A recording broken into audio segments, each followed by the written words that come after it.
অনেকের ধারণা এই কলা পাতাটা কী করব।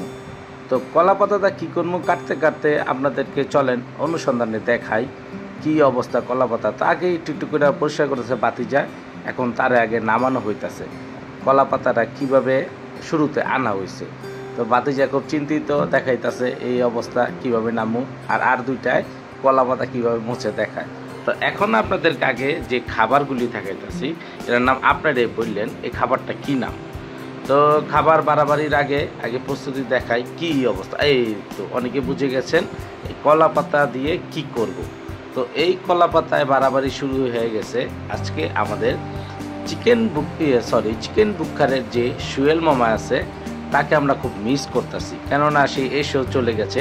তো আমাদের বিয়েবাড়ি ইভেন্ট প্লাস এই শাকিল স্টোরিজের একান্ত শেফ সাইফুল ইসলাম মিঠু তার নিজের হাতে রান্না করেছে এই খাবারটা। তো একটু একটু করে সবাইকে দেওয়ার জন্য আমরা রেডি হচ্ছি, খুব ভালো করে প্রিপারেশন নিচ্ছি। এই তো আমাদের খোকন ভাই, তো খোকন ভাই সেই অনেক দূর থেকে চলে এসেছে এই সুস্বাদু খাবার খাওয়ার জন্য।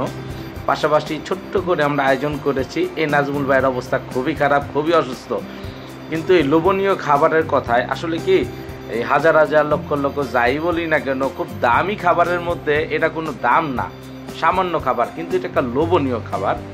এই লোভনীয় খাবার খাওয়ার জন্য এই এতগুলি মানুষ আমরা একত্রে চলে আসলাম। তো একটু একটু করে সবার কাছে দেওয়া হচ্ছে। পরিবেশনটা কেমন হয়েছে আপনারা জানাবেন, কে কী খেতে চান সেটাও জানাবেন, আপনাদের জন্য রেডি করব আমরা। তো আমার না খাবার পালা, আসলে কি সবাই একটু একটু করে নেওয়ার কারণে আমি আর নিতে পারছি না। তো বাকিটা তো আপনাদেরকে বলেই ফেলেছি, আপনারা অনেকে খেতে চাচ্ছেন জানি, কে কী খাবেন বলুন। এলো ভর্তা, আরে ভাই কী যেন বলতেছে নাজমুল ভাই, যে এমন ভর্তা ভাই জীবনও খাইনি, আমার বউও বানাইতে পারতো না। আসলে ভাই আগে জানলে বিয়া পরে করতাম ভাই, আগে আপনার ওখানে রান্না শিখতাম, আরও কত কিছু কইতাছে ভাই। তো ইত্যাদি ইত্যাদি শুনতে শুনতে খুব টায়ার্ড হয়ে গেছি ভাই। এখন ভাই আমার খাবার পালা, ওই সবাই বসে পড়ছে, এখন আমি বিসমিল্লাহ করব। সেই পর্যায়ে কে কে এখনও খান নাই নাজমুল আর একটু বলতেছে। তো সব বলা শেষ, এটা হলো এই তো খাওয়া শেষ। এখন কোল্ড ড্রিঙ্কস চলে এসেছে, এখানে আমার বন্ধু এসেছে, মানে অনেকেই এসেছে দাওয়াতে। তো কোল্ড ড্রিঙ্কস এখন খাওয়ার পালা, কে কে মজো খান আমাদেরকে জানাবেন। আসলে চেষ্টা করি দেশি পণ্য খাওয়ার জন্য। তো একটু একটু মজো খান অন্তত, আসলে ওই খাবারটার নামটা তো আসলে আমিও ভালো করে জানি না।